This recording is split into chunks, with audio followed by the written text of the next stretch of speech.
Very good evening, everyone. I hope my voice is audible. A quick yes or no on chat would be great. Let me just drop a message there.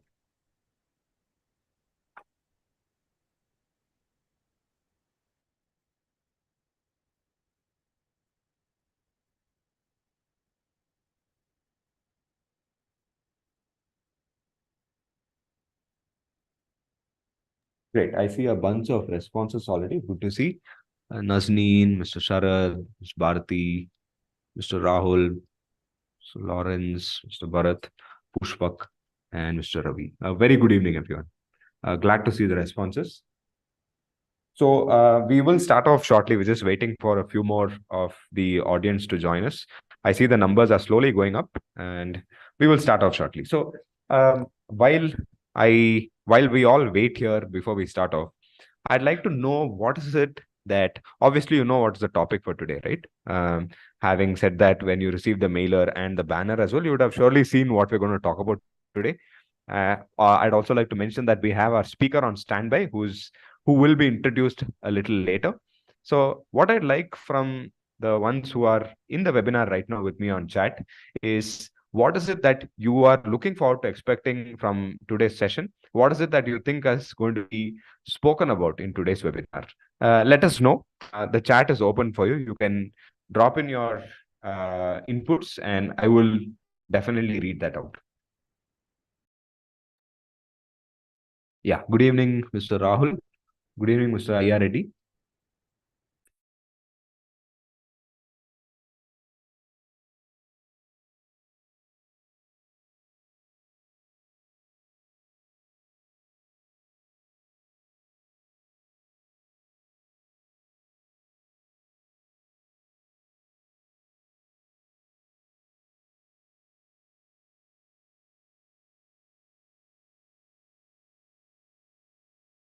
Okay, good to see some inputs.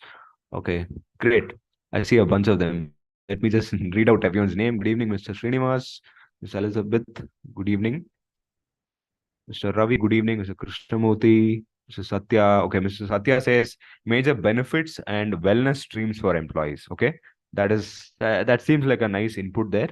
We have Mr. Karthikeyan. Good evening. Okay, so Rahul says employee engagement. Yes, we will obviously talk about that.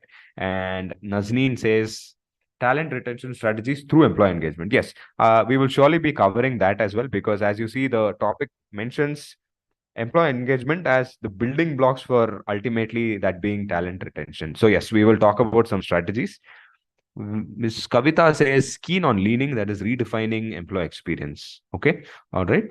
Mr. Imon, okay, he's from Kolkata. Retaining top talent is key to the competitiveness of organizations. Well said. Shraya Reddy says insights on employee engagement and talent retention by the expert. Absolutely. We look forward to that. And trends in employee engagement. All right. Let's see if we're covering that as well. Wonderful. So, Srinivas, retention strategies. Good evening, Mr. Lawrence. Okay.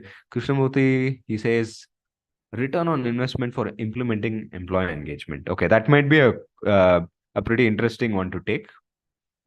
Recent trends for talent engagement by Mr. Bharat and Ms. Manali. How are we planning to do the same things differently when we talk about employee engagement? Okay. Okay. Looks great. I like that we have a lot of engagement already with the topic itself being employee engagement. I like to see that we still have some engagement going even before we start off the topic. So stay tuned. We're going to start off in about 2 minutes. I think we have a healthy number of audience already, and we expect some more to join in as we go forward. So, audience, I'd like to mention that let's keep this absolutely interactive and engaging. So you can use the chat, you can use the Q&A. These two tabs you can use to drop in your queries. Anything during the presentation you can drop in. I'd also like to mention that we will have a dedicated Q&A session post the presentations, the slides. And those of you who are interested to directly interact with our speaker, I will be able to do that as well, where you get to unmute and talk.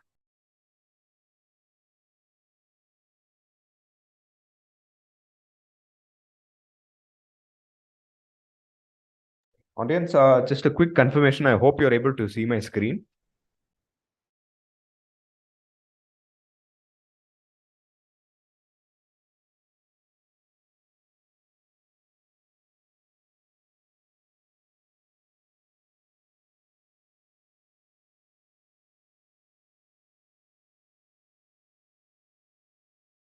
Wonderful. Thank you. Thank you so much for the responses. I am not sure if I saw someone raise. Yeah, Mr. Shiva, if I see you raised your hand, if there's a query, you can drop it on chat, sir. Yeah, Mr. Rahul, yes, we're still on the intro page. Yeah. All right, let's move forward. Once again, very good evening to everyone. Thank you so much for your patience and taking off some time on a Friday evening. I'm sorry, Thursday evening. So let me introduce myself. I am Siddharth Nandakumar. I handle product marketing at Websol, the company that I represent, and I will also be your moderator for the evening. So let's move forward. So what we're going to do is I'm going to quickly run you through a few slides. Will not take too much time here, wherein I talk a little bit about the company that I represent, set a small background to tell you what exactly we do and how we've originated, and post which I will introduce the speaker for the day, and followed by which I will hand it over to him. So let's move forward. This is a quick view of our journey, our evolution over the years. We were, in fact, part of Wipro itself. We were the peripherals division manufacturing of Wipro. When I mean peripherals, printing peripherals, that is your cartridges, toners, and we were also very well known back in the days for our DMPs, that is dot matrix printers. And from there on, the company evolved and it decided to move out of Wipro as a separate entity. So it was known by the name of Web Solutions all this while. And we also added a digital services portfolio wherein we have a workflow automation tool for the HR, for procurement. We also have a GST solution to file returns, e-invoicing, etc. And while we still retain our printing business, which is our signature solution, we have evolved over the years. And I'd also like to mention that we recently underwent a complete brand refresh. So today we stand by the name of Websol, and we also have a completely refreshed and renamed business services suite as well in the name of FluidWorks. More on that as we go forward. A few quick highlights about Websol. We come with close to 24 years of industry experience. We have close to 560 plus enterprise customers, and we are present in over 2,600 locations across India. We also won the Company of the Year award by CIO Tech Outlook Review for the year 2022 for our automation solution. And a quick view of some of our customers. Moving forward. So let me get into the workplace suite that I was talking to you about in the previous slide. That is FluidWorks. We go by the name FluidWorks. The approach is very simple, as the name suggests. We have solutions that will basically be completely tailored and can be scalable as per your requirements. So we have a very fluidic approach in order to elevate your entire workplace experience. This is the whole idea. So under this, we have multiple solution offerings, again, which go by the name Fluid. We have Fluid Pro, Fluid Print, Fluid Map, and Fluid Trail. These are the main 4 offerings that we have under the FluidWorks umbrella of offerings. Now, I will explain what each of that has to offer as well to give you an idea. So to do that, let me go to the next slide. All right. So we have FluidWorks, as I mentioned. This is our intelligent workplace suite under which we have multiple solutions. Let me explain what is Fluid Pro. As the name suggests, it is managed IT services. What I mean by managed IT is we will undertake your IT infrastructure requirement. So when I mean IT infrastructure, your server, your data center setup, your Wi-Fi access points, and other critical hardware that might fully be core to your business. This is something that we take care of, and we will you will essentially be able to outsource your entire IT infra requirement to us as a vendor. So this is what we do on the Fluid Pro, that is managed IT services end. Moving to Fluid Print, this is our managed print services suite.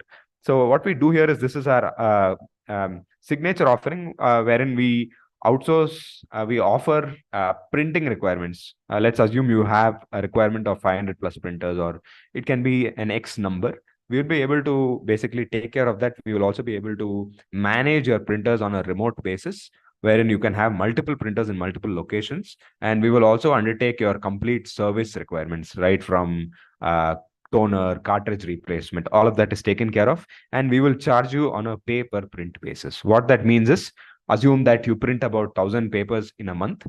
That is the only charge that you will be put forward. So we do not charge you for the printers. That is more on a rental basis.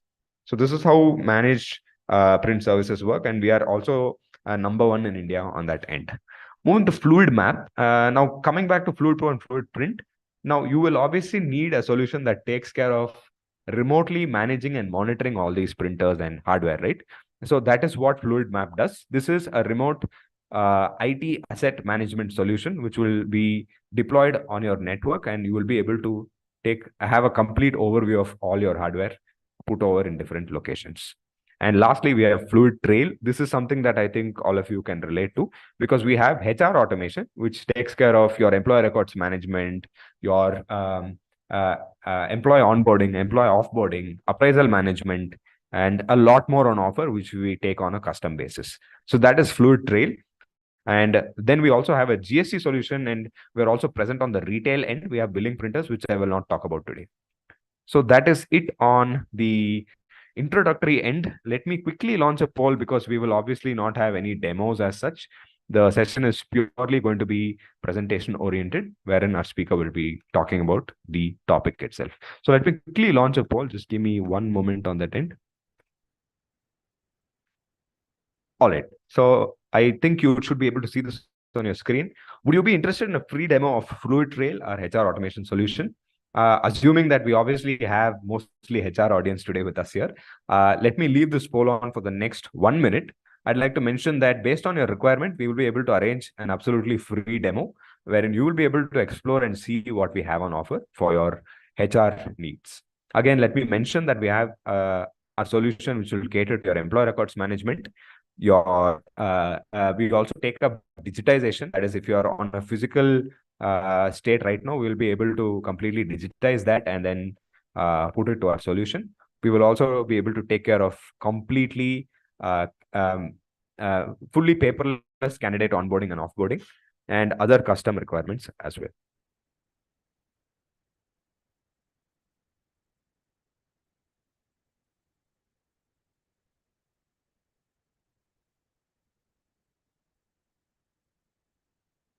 All right. Thank you so much for your inputs. Let me end the poll right here. All right. So without any further ado, let's get into the next slide and let's introduce our speaker for the day, Mr. Anthony Joseph, a HR expert and board member with experience extending across various domains over the years. Mr. Anthony has worked in manufacturing, unionized and non-unionized environments, both labor-intensive and highly automated. He has also contributed to the IT services in HR, that is IT, ITES, and consulting.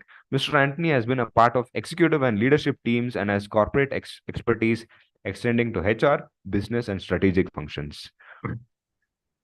Mr. Anthony comes with almost 25 to 30 plus years of experience, and he was also, in his last stint, was the ex-president global HR for Hinduja Global Solutions. And currently he's practicing as a consultant, again, as mentioned, in his areas of expertise, that is HR, business, and strategic functions. He has his own firm, that is ASJ 1010 Solutions. In fact, I will leave it to him if he'd like to explain something about it. And a little to his lighter side, he's also an avid sports fan across multiple outdoor sports, football, and athletics on the highest level of his interest. A small, fun, and inspiring fact about Mr. Anthony. Mr. Anthony is also an active runner. He has done the TCS Bangalore 10K run close to 10 to 12 times so far. Mr. Anthony, correct me if I'm wrong. He has also completed the pre-COVID 100K cross-terrain walkathon. I believe his last run was somewhere in Jan or Feb. I will leave it to him. He can talk about it. It is an absolute pleasure to have you here with us, sir. In fact, this is our 5th or 6th webinar. I'm sure the audience is looking forward to directly hear from you, sir. Over to you, sir. Thank you. Siddharth, first, thank you, and thank you to WebSolve for being the sponsor for these. I think without you, we wouldn't get these off the ground. Similarly, thank you for everyone that works behind the scene to get these webinars together. And equally important is our clients, our customers, our audience. So all participants that have come in for this and for the earlier webinars, thank you very much. And we hope to have an engaging session. Yes, Siddharth, a few things. I have run the TCS 10K 11 times, and many others. And the next one is due next Sunday, which is 10th of December. So that will be the third one for this year, and actually the fourth one in 12 months. So that's interesting.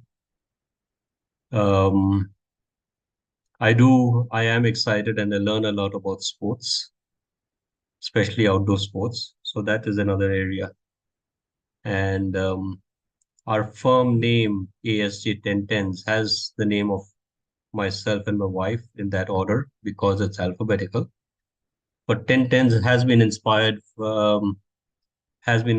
by the running of the 10K.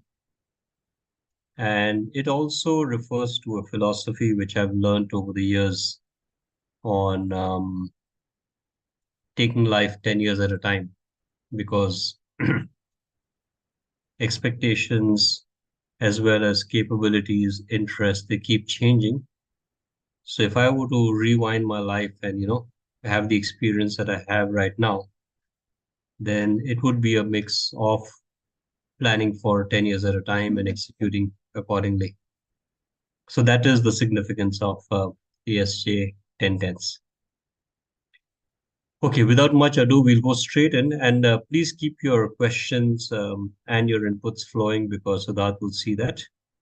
But what I've done is Absolutely. ensure that we have the relevance. So the first part is this, and for my HR team members that work with me, I have one simple message, which is we can and we will be, and we usually are, very well intended HR professionals. And that is a good starting point, but that is not enough. I think in addition to being well intended, we also need to be relevant.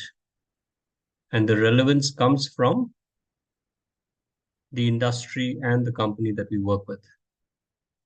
Because we can't apply the same thing that we do for unionized manufacturing with old age machinery in a unionized manufacturing with new age machinery. We can't do that with modern machinery and modern practices, which is high on capital intensive investments and low on manpower.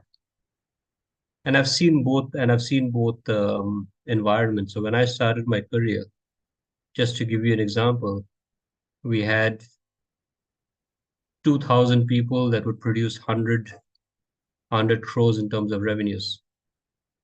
And when we set up a modern plant in a different industry, we had 130 people producing 100 crores of revenues.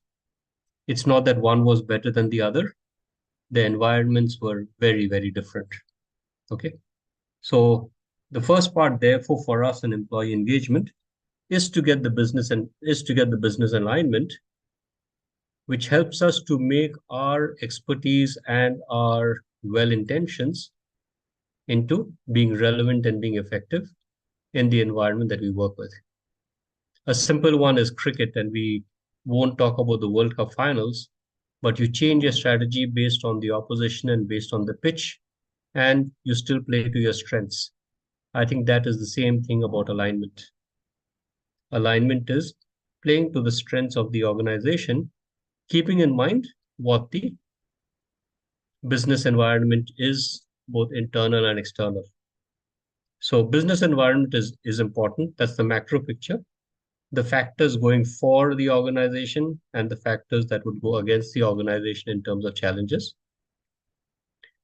It's also important for us in HR, irrespective of what role to play, is what are the questions that the board is asking of the CEO and his or her leadership team? What are they being asked to deliver? Because based on what they are being asked to deliver is exactly what will come down to employees and to all functional areas, including HR, which talks about outcomes based on the environment as well as the delivery requirements, is where we get the measurable outputs, or what we call metrics. And those metrics are different across different life cycles,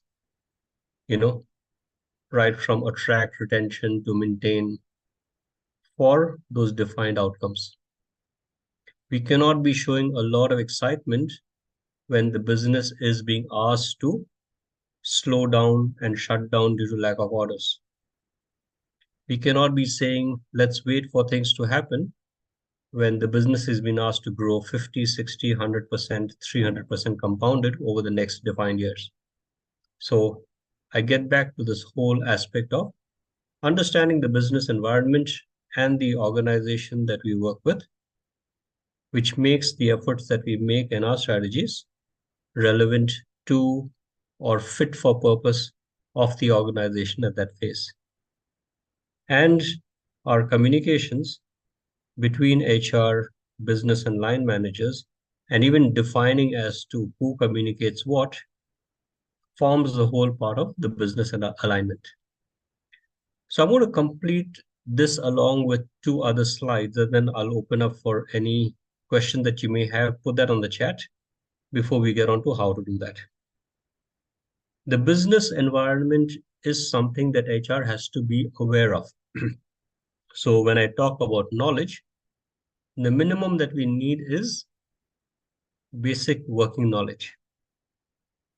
When you get to the environment, keeping in mind the business environment that we work with, how do we communicate expectations from the organization to different levels of leadership and employees on outcomes expected, which means we've got to get away from saying, this is what I want you to do, and focus a lot more on, this is what are the outcomes we expect from the efforts that you put in.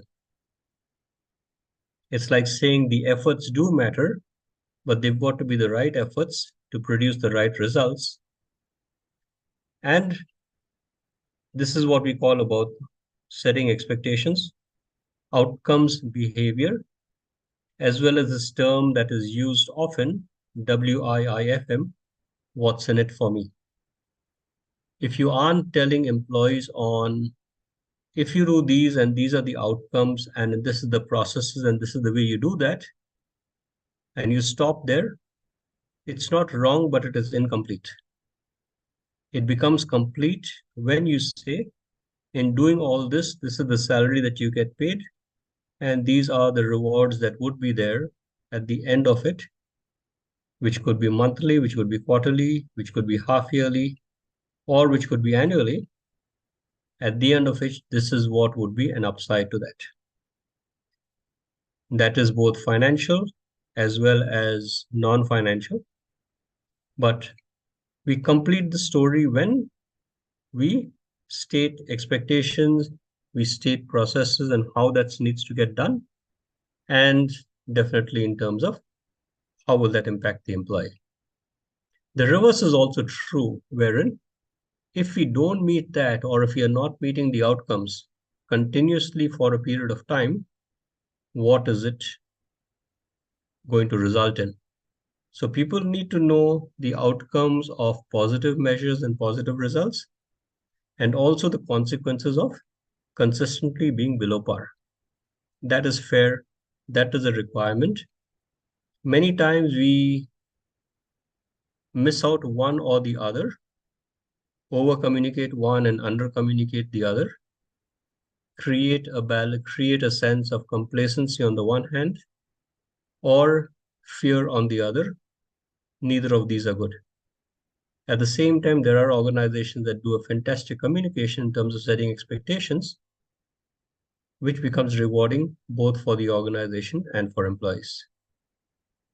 A crucial part is policies and practices, both on what is written, what is not written. And what is not written is equally and at times more important than what is written. And this is what you would have both in terms of the formal communication, in terms of written policies, no matter where they are available, and the unsaid word And on the unsaid word, a critical aspect is how do you agree and how do you disagree? Let me take an example. Is the organization environment something where if you agree, you need to applaud and you need to say good job, or you just keep quiet? If you disagree, is it one where you nod, you look away and talk to the person in private, or you raise it right in the meeting? And some environments, which I do not support, but some environments say bang the table and get up, because if you're not aggressive, it means you don't have courage. Okay. So we can have our methods and we can have our definitions of those, but in not explaining what is said and what is not said, we're missing out on something. Are there special people or groups within the organization that are protected and you're not supposed to say anything about them? Okay. What is the etiquette? Formal, informal? Do you call people by first name? When people come in, do you stand up or you just are continue to do what you're doing? The dress code, the way you present yourself, the way you deal with clients and customers, that's all part of a combination of the written rules as well as the unsaid world. And how does your internal communications reflect the outside reality, which is happening outside because the industry is growing? And is our communication one of being very conservative and telling people that you do exactly what that could be? The world is burning outside, industries are shutting down, struggling to pay payments for services to be provided. The organization is going through the same phase, but is only passing good, fun-filled messages in the form of a lot of employee activities to get them distracted away from the reality. And I think, therefore, your internal and external environment and how that phases out and how you're communicating those does make a big impact on how you're dealing with the environment. I've used a big word called environment. This is what in HR many people refer to as what is the organization culture. So we talked about the business environment, we talked about the organization culture, and now let's talk about a third aspect of organizations, which is systems and tools. And I'm going to focus a lot on HR at this point of time, which is policies and processes. They need to be aligned with the business phase. Is it a startup phase? Is it a growth phase? Are we in an accelerated growth phase? Are we just in a steady and maintain phase? Or are we in a phase wherein we know that 6, 8, 12, or 24 months down the line, we've actually got to do restructuring, which would also mean the number of roles in the organization are going to be far less. So building of processes, building of policies, which tells people, so let me summarize this in terms of the business says which is the game or which is the playground that you are playing in. The environment tells you what, so the business guides the rules of the game. The environment tells you how is the game going to get affected by factors which are beyond just the players. And systems and tools tells you what are the kits that you have and what are the resources that you have to implement these. So these resources include policies, procedures, important to have clear workflows, especially on the ones that are high impact. The ones that are low impact and they are unclear, they do not affect the organization as much as the ones that are high impact, because high impact clearly circulated and clearly understood and people trained on that produces the high impact results. Otherwise, high impact areas can produce mediocre or low impact results. We have a role in not just participating in, but leading HR automation. And many a time, there are HR teams that do a wonderful job.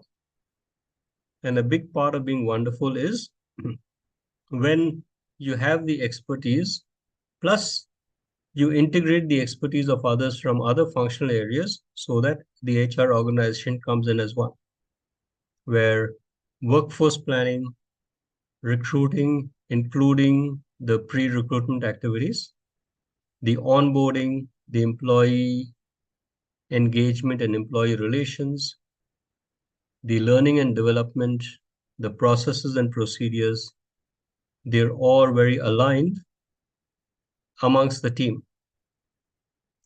This is an example of a very highly functional organization and a functional HR team. You have the reverse of that, wherein the recruiting team looks at it only from a recruiting and says, I've done my job, now it is onboarding's problem. I've heard that so many times. Recruiting did the job, but employee relations messed up. Employee relations messed up, but C&B is the one that has been holding the can together. We're getting good people in there. L&D is not doing a good job. These are not professional conversations. These are political interactions. So HR automation is a great tool and a great segment to get these factors in all together. There's also a term that I've used, which is called translate. And translate really says, understand the business, understand what is required, and how is that translated in terms of what people are supposed to do in terms of actions and in terms of outcomes. So we will have a little more detail in subsequent slides, but let me summarize this again, which is we have the business environment, we have the work environment or the organization culture, and we have systems and tools, which are processes, procedures, work enabling tools, the understanding of these and the ability to communicate these so that we can put these three together to actually create relevance in employee engagement. Now, what's crucial is this. Business alignment, we need to have basic working knowledge or better. Work environment, you need to have high knowledge and high expertise on what a work environment looks like. But the implementation of these is you play much more of an influencing role, defining what needs to get done, but an influencing role where the implementation of this is spread across the organization. In systems and tools, we need to have both the expertise, we need to have the maturity to have these aligned to business processes and take multiple functional areas along. We've got to get this in terms of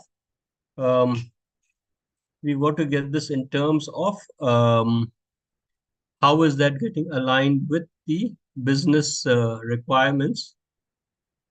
But the systems and tools are areas which are HR's area of domain expertise. And these are areas where we ought to be driving. So it ranges from basic business knowledge to influencing to actually being the leaders and the experts in driving that.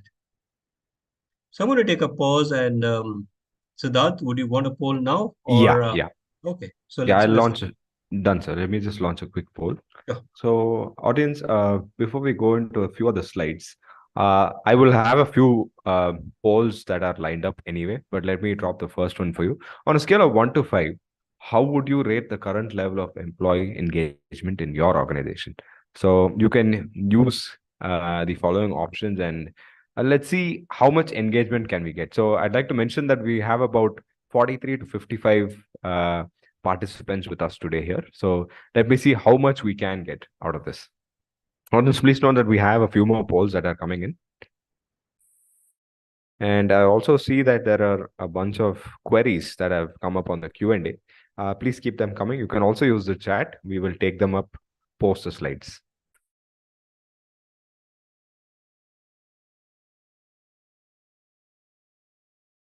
Okay, so from what I see, uh, it's a 3-on-5, which is obviously the majority at this point. One of them was mentioned, it's an absolute 5. Okay. Okay, so there's about 25 people who responded. Can we have 5 more responses, guys?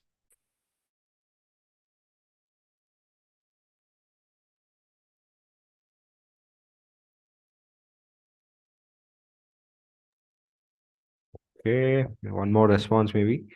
Okay. Yeah, 26 out of 40 is 65%. It is like telling employees, I'll pay you 65% of the salary, and are you going to be okay with that? Okay, so let's be fair and have, these a lot more. Let's get some more responses, Uh, maybe yeah, next and 10 seconds. absolutely. I know. I think I launched another poll, so it looks like 38% says that it's a 3-on-5. So they've rated it a 3-on-5, and we also have uh, 2 and 4 being the next. So any comments on this, Mr. Anthony? Number one is there isn't a standard.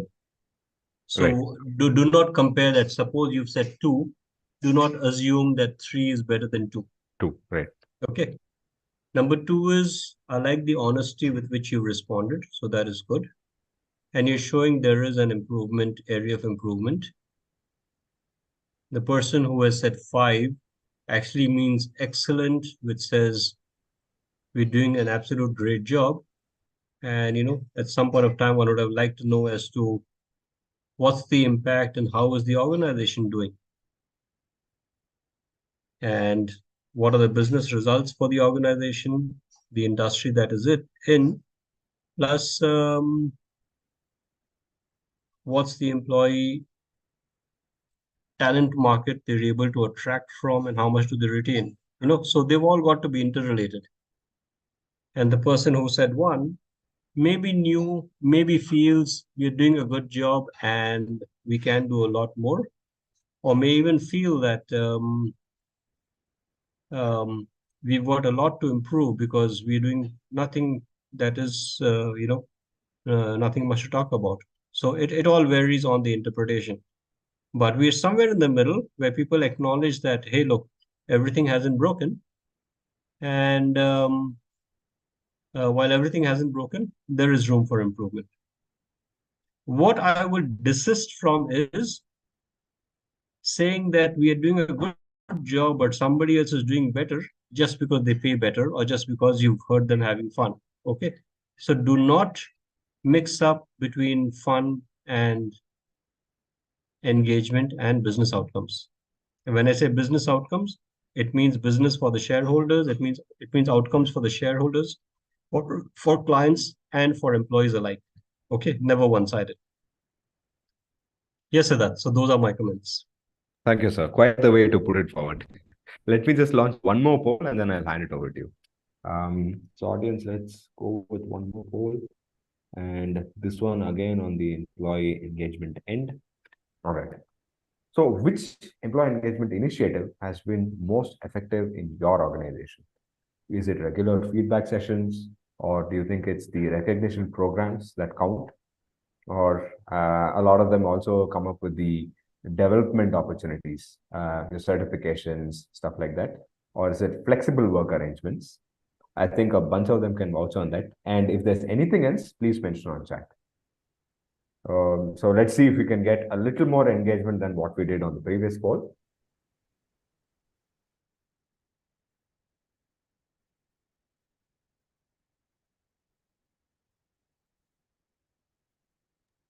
All right, okay, 12 responses, 13. Okay, keep it coming.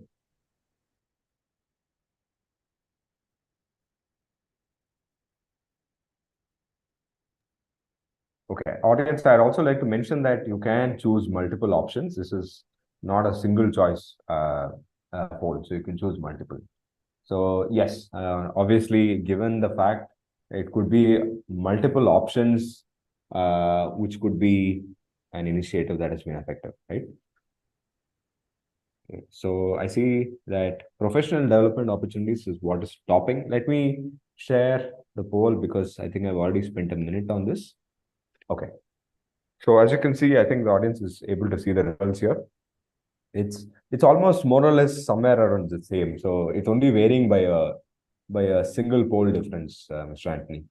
So if you look at it, like regular feedback is about 36% with 9 votes. Employee engagement is 11 votes. Professional development tops it with 13. Then we have flexible work arrangements at 12 votes. Yeah, and again, if I look at this data, it does talk about the flexible work arrangement. That's an important aspect which more and more people are looking forward to, and especially after the experience of the pandemic, which was seen as a luxury once upon a time, but over the last between 3 and 4 years, that has totally changed. So I can understand that. Um, the professional development has always been a high area, especially in a changing and uh, in a more youthful workplace. The option of something to do with benefits, otherwise I would have been interested to see where that would come in there. Um, and it doesn't mean that engagement doesn't include benefits, but the communication, understanding of benefits is a huge part of what employee engagement. Okay. So for HR leaders and HR practitioners who are here, do not shy away on seeking feedback on effectiveness of your benefits program, because you may have outstanding benefits but not well communicated, not well marketed, and people don't know about that and don't use that. Similarly, you can have what may be termed as very ordinary benefits, but more and more people who know about it and start using that, they find value in that. As a result of which, that is an example of well marketed and well communicated policies and practices. Absolutely, sir. All right. I did see one of them was mentioned others. So if there is something, please mention on chat. We'd like to see what that is. All right. So we'll move to the next slide, sir. Over to you. Fine. We talked about the first part was significantly to set the context, you know, and here are some examples on how we create business alignment. Firstly, it's important for us to understand what is happening in our industry. Many of us read and keep in touch with what's happening with the industry, and many of us think the world is only what information that we get on our internal website. Why is this important? If you see, for example, the telecom sector booming, you can align your people practices accordingly. If you see the telecom sector coming down, the writing is on the wall as to what's going to happen. And apply that to IT, apply that to manufacturing, apply that to real estate, apply that to financial services and banking, anything. So reading materials, combining that with internal communication, they are crucial to business alignment. The business metrics, attending and participating in financial reviews, the monthly business reviews or the quarterly business reviews, the town halls. And I've seen this very often. There are HR folk, when they get to the town halls, they are trying to listen to what is the CEO and the CFO talking about the business health. And there are others who just get in, which says, while the CEO and CFO are talking, I'm actually going to be spending my mind share on the next employee fun activity that is at the end of the town hall. The two don't go together. Our interest in understanding the metrics and the financial health of my organization does define my ability to engage properly. These two lead to telling us what are the expectations or the HR outcomes.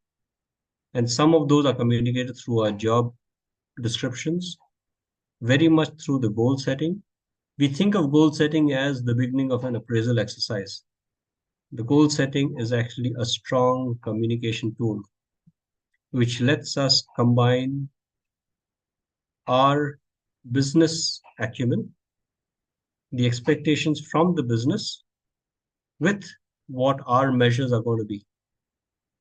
Okay. So if we just see the performance review or the goal setting as an exercise which is going to give me my next increment and my next promotion, we've already killed more than 70% of the effectiveness of that tool.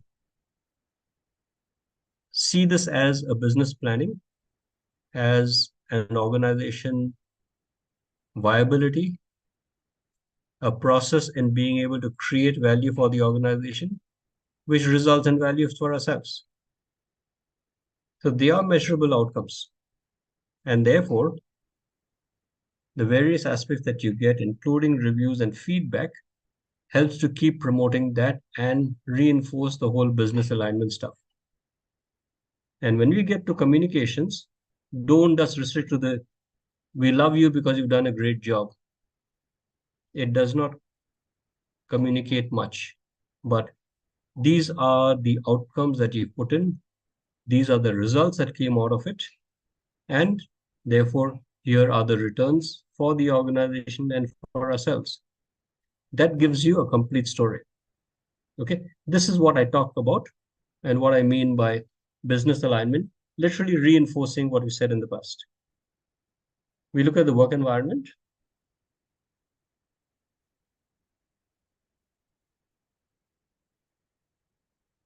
Next slide, please, Siddharth. Yeah. How do we create employee communication? Inductions, town halls, team meetings, written portal, ESAT, etc. Okay. And you find them translating from business environment to the work environment. That's where the alignment gets created. Alignment is like putting things together, which ensures continuum. Again, I get back to what are the written rules? What are the policies that we can create as marketing tools, but they've got to be honest versus just mundane, almost like government notifications to read. And if you see what's happened over the last 15, 20 years, but certainly in the last 10 years, the government websites, they've actually become more exciting. The communication has gone up because we have to use written rules, policies, processes, not as mandates, but as communication marketing tools. And they should include do's and don'ts. The language with which we use, the excitement with which we actually communicate these, that is a huge part in the control of HR. And that is the huge part that creates employee engagement. So you've seen news readers that just go on and on monologue.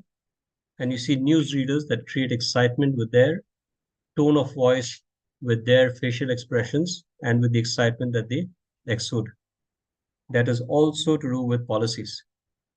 Policies can be mundane written papers, or they can be exciting bits of communication. But the essential part is they have to be honest about it. What is unsaid? They ought to be areas which people should know about. And the areas or the tools that we use are inductions, town halls, and all employee channels to keep reinforcing what may not be in policies. But if it is important, people need to know, which includes sticky areas where somebody has to do something differently from what he or she is practicing right now, can be within small teams or can be through individual counseling. But not letting people know what is not acceptable, we're actually doing a disservice for our employees. Again, I get back to the effectiveness of engagement is the passion, is the energy that we exude in communicating these. And you cannot be giving bad news when the external environment is exciting, and you cannot be exciting and playing up, covering a bad external environment, and suddenly tell people on a Friday that, sorry, your access cards will not work on Monday. The two don't go together. Let me get to the HR processes and systems part, which is the most in our control within the HR community. And you see employee communication right through. Here is where we shift the macro from the business communication to what is specific to employees. Again, about rules. I think this is a repeat, and we've got to take a look at that. But this should be in terms of policies. This should be in terms of doing what we said we would do, but using our forums, using our communication tools to get these. The moment we align the internal and external reality, that is the one that creates credibility. When you create credibility, you create employee engagement. If credibility is not there, we don't create engagement. So let's summarize. We talked about the context. We talked about the work environment or the work culture. And we talked about systems and processes which are significantly in the hands of HR. And especially in the areas of policy and in terms of processes, in terms of workflows, that is the one that requires HR expertise. Having expertise, but not having the skill to market it, which employees will understand and appreciate. I'm underlining the communication content and the tone has to be honest. If we do that properly, is where we combine the head, which is the business, we combine the culture of the organization, and we combine the employee requirement all together to create an engaged employee force. I did see a question where somebody said, with all the HR automation that's going to happen, is that going to replace the employee mind? Let's put this into a context.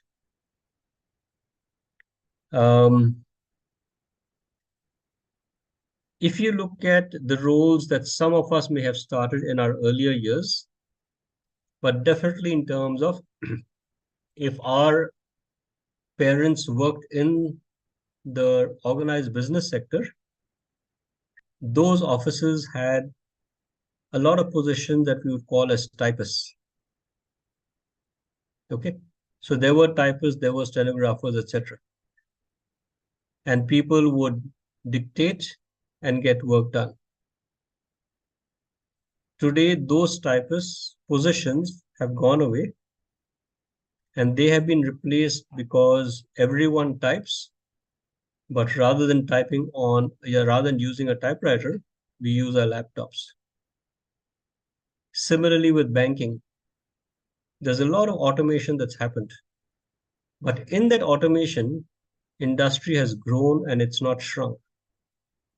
So people who think that automation will take roles away, that is partially true. It will take certain roles away, but create far more new roles and new skills. Does the automation take away the emotions? It's not intended to. As a result of which, you will have emotions and the physical touch in the right sense still available.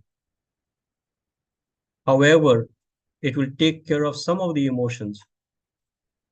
All of us may use emojis. Emojis is an emotion. If we create PPTs and we create animation, they are emotions. So the answer to the question which was asked as to will automation take away jobs? They will affect the job market. They will affect the roles that will be there. They will reduce and redefine some areas, and they will recreate new areas.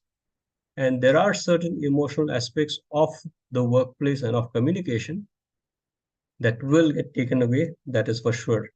But everything, the answer is no. The opportunity lies in the new roles that get created.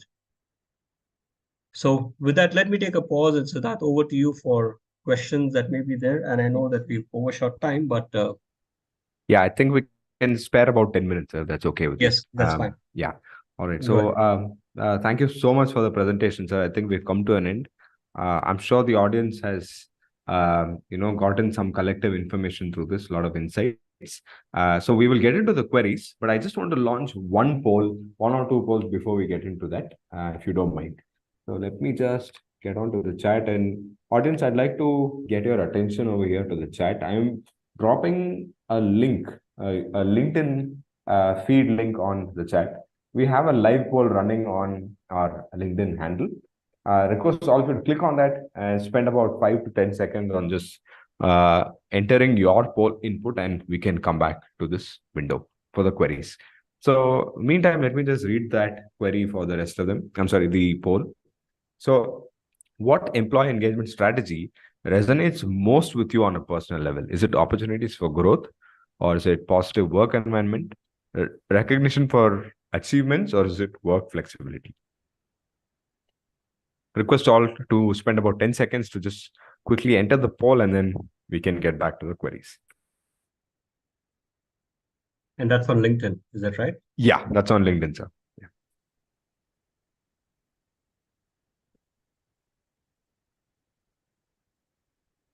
And for the few of them who had mentioned saying, will you receive a recording of the session? Yes, you will receive a recording of the session and a PDF copy as well.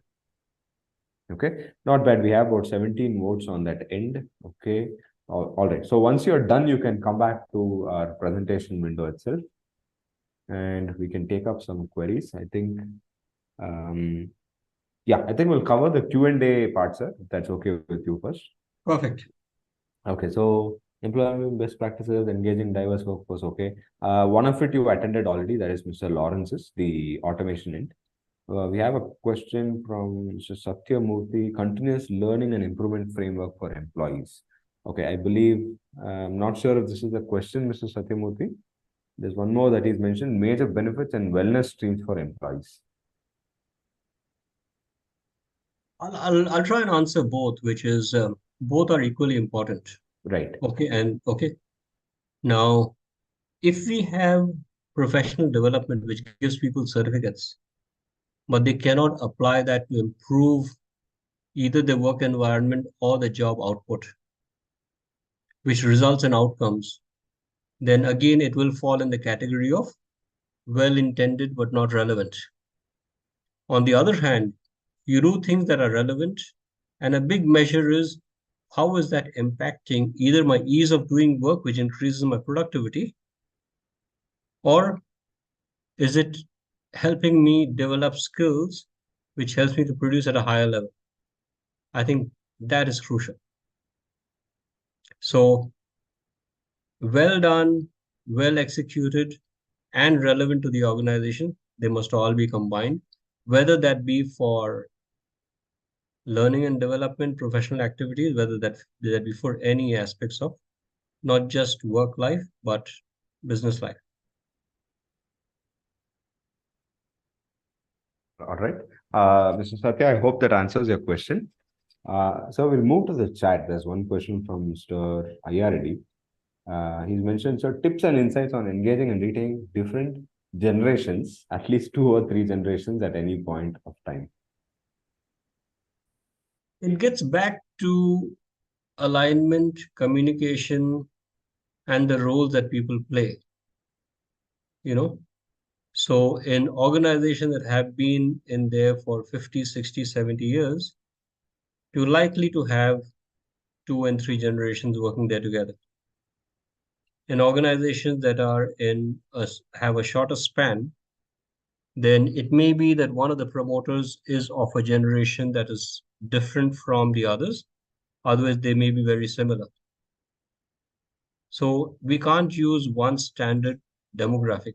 But having said that, there are certain industries which by nature, especially when they are starting up, screen whom they want to and may have at best 2 generations or maybe an overlap of a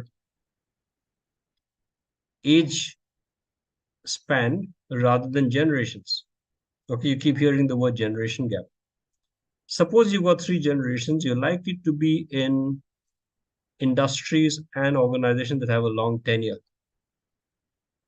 Get it back to, if people are driven by outcomes, then the age factor or the generation gap actually becomes less and less relevant. What's crucial is understanding the etiquette that is used. And do they want to be called and appear youthful, being called by their first name, or they want to be called sir? Do they want people to stand up and respect them just because they've got gray hair, or they treat people as peers based on the roles that they play? So I get back to the aspect of the work environment, the industry that you're in, but don't forget the third aspect, the personal discretion that you use and how you communicate with people. I've seen some outstanding leaders who speak to the first person they meet in the office, who is usually the security person or sometimes housekeeping, just as well as they speak to their peers, their boss, etc. And then there are others that, depending on designation and who's powerful in the organization, the tone changes. That doesn't have much to do with the organization culture or industry. It has to do with the individual's mental and physical and psychological makeup. So do not forget the third factor, which is your own personality that defines how you deal with people across the organization, whether they are generations or whether they are roles or positions of influence.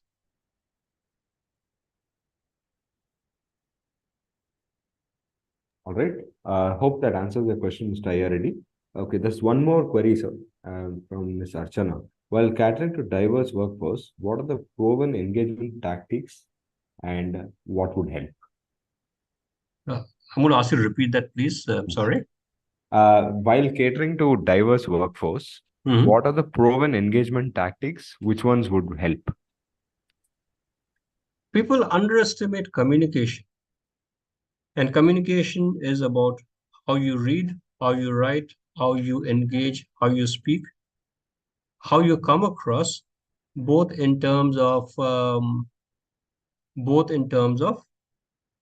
and informal. Okay, so let me start with the business aspect of it.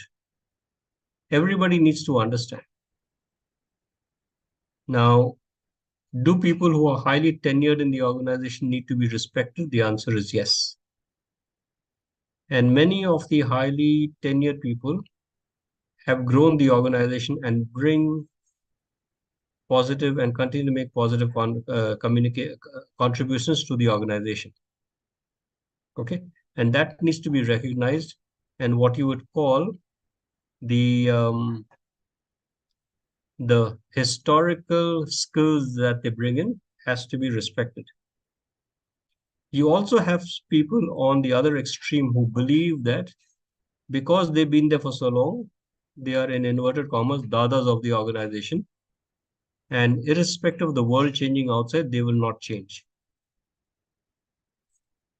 Good organizations address that through communication, through involvement, and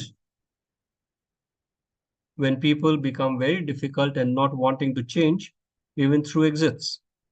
Okay, we shouldn't shy away from the last part if we've done everything else. Organizations that don't like to address that suffer. Therefore, I get back to the work environment, how we communicate that being factual. On the other hand, I'm saying this a little carelessly, and I understand. You could have new brats come into the organization finding fault with everything that's been done. That's not right either, and that's not correct behavior either. So HR plays a very big role in what we call creating your work environment or the culture, and clearing or setting those expectations during the interviews, during our interactions, bringing that up in forums where people need to get heard, and helping that to engage and build a culture is where your roles, your designations, your size of your salary matters far less than what is aligned to the organization needs, the outcomes that we need, and how do you respect is more important than love. Okay, that's a huge part, and people forget that. Respect is far more important than making people feel cozy, because people need to be respected. And when you respect, you can show love. If you're showing love just to be pally, you're actually being a little smart and cunning and not actually showing respect both to the organization and to the individual. So let me summarize this long point, which is the alignment to the organization's goals and objectives, which is very outcomes driven and governed by the defined or the evolving organization culture. They are paramount to everything else, whether it is demographics or age or tenure in the organization or positions. And if you're able to address these, they are difficult. So the last thing I want to say is they're very easy, but that is something that has to be engaging both HR professionals and leaders in the organization right through. Everybody is a culture builder. HR facilitates that. It's a big ownership that we have and we influence that, but everybody is a culture builder. Thank you, sir. Thank you. Okay, she's responded. She's reverted back on that. As a part of engagement, BU heads play a vital role. How to pass on feedback to business unit heads just in case if HR observes the BU heads engagement is not aligning with the organization culture. This is where getting your respect from your BU head becomes important, which means if you're addressing their business need and you become sort of, and I saw another pop up which says, and if you become a business partner to them, a business partner is not a designation. It is where both people see these as two hands to clap to ensure that business results get driven. If it is a master servant relationship, you will not be able to provide the feedback. That is sure. So first part is ensuring that we don't get into a master servant relationship, and it's much more of a partnership. In an organization that is very hierarchical, and the BU head is very senior compared to the person who is observing this, then it's important for HR also to use the hierarchical route and work through their hierarchical system so that there is a chance of a higher peer-to-peer conversation rather than trying to cross lines which may not be acceptable. Having said that, therefore, the queries, the raising of the points anonymously with the leaders, and the HR head can speak or can work with the BU head directly as peers. And if not fully successful, then through the CEO. I mentioned a point in my presentation. Unfortunately, I wouldn't say in all organizations, but unfortunately in many organizations, there are some people who are protected, who nobody can touch, which includes the CEO. It's a sad situation to have. If you're in that situation, I don't have a ready-made answer for you. You'll have to work that out. And if it can't work out, work it through the CEO.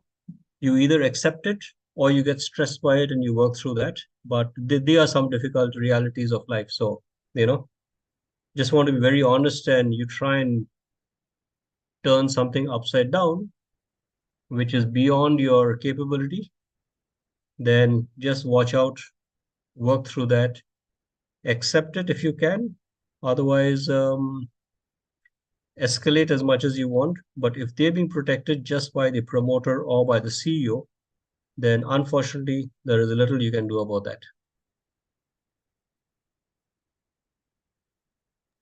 Thank you, sir. Okay. Thank you. All right. I think we are almost about to wrap up. Yeah. There's just one question, sir. I think we can close that and call it a day. There's one from Mr. Krishnamurthy. Does the Q12 employee engagement survey done by Gallup help to find out a company's engagement level? Yes and no. Okay. It's a very well practiced survey, very well researched and done over a period of time.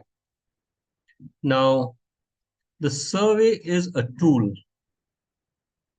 and the survey tells you what is happening. Okay. Now, the survey is dependent on responses from the organization. So Gallup owns the survey. They own the administration of the survey. They don't own the organization culture. And I know of organizations where people are tutored how to respond. And I know of organizations where people do exactly what they feel is correct. Based on how that is responded to, it will affect the results of the survey. So unless there is validation, so am I saying disregard it? The answer is no. So to your direct question, does it give you a pulse check? The answer is yes. Does it give you an MRI and a detailed scan? The answer is no. Okay. So Mr. Krishnamurthy, I hope I've answered that question. All said and done, if you've been with the organization for some time, which is, anywhere from 3 months to 6 months to over a year, you have a pulse of the organization. If not, there is something wrong. And I can get a Gallup survey only to formalize that, to give me more insights. But technically, I don't need something more. 2 areas where you can get employee pulse. Number 1 is the cafeteria. Number 2 is the washroom. Okay. And no Gallup survey will cover these 2 areas. Okay. Your pulse in the cafeteria and the communication and how well the washrooms are maintained, they are probably, in my opinion, amongst the best indicators on a work environment and how people are feeling. Okay. And a third one, so much, sir. Yeah. A third one is on Friday evenings or a holiday evening, the self-paid beer parties is where you get another employee survey and an employee pulse very well. Yeah, I don't think any of us can disagree on that. Okay. Great. Before we close again, smoking zone, I see that, I don't recommend that because I don't, but I understand, and then you get back to why do people need these external areas to let out, but it gives you indications as to what's happening. So before we close again, sincere thanks to the participants and sincere thanks to Siddharth, you and your team and the organizers for putting this together. So over to you. Thank you, sir. Thank you so much. Once again, thank you so much for your time and efforts on the webinar. I think it was really insightful and we had quite the engagement as well. And I know for a fact, if we let this go, we'll still have another half an hour that will go. But we will have to obviously stick by our time boundary. So on that note, thank you so much for your time and effort, sir. And audience, thank you so much for being really supportive and engaging as well. I know we did not have the opportunity to get you guys to interact directly with our speaker. I see a bunch of them who've raised their hands, but unfortunately, because of our time, I think the next webinar will surely make sure we get you to interact with our speaker directly. So those of you who've shown interest on the demo of our solution, my team will reach out to you in the next 1 or 2 working days. And on a side note, all of you will receive a post-webinar mailer with our the presentation, the recording link, and you will also get our speaker's mail ID if in case you'd like to reach out to him for anything HR, if you're looking at any HR consultancy on any of that aspect, he'd be the man to approach. So on that note, thank you all and have a wonderful evening. And we will see you around soon. Thank you all. Right. Thank you very much. Bye-bye.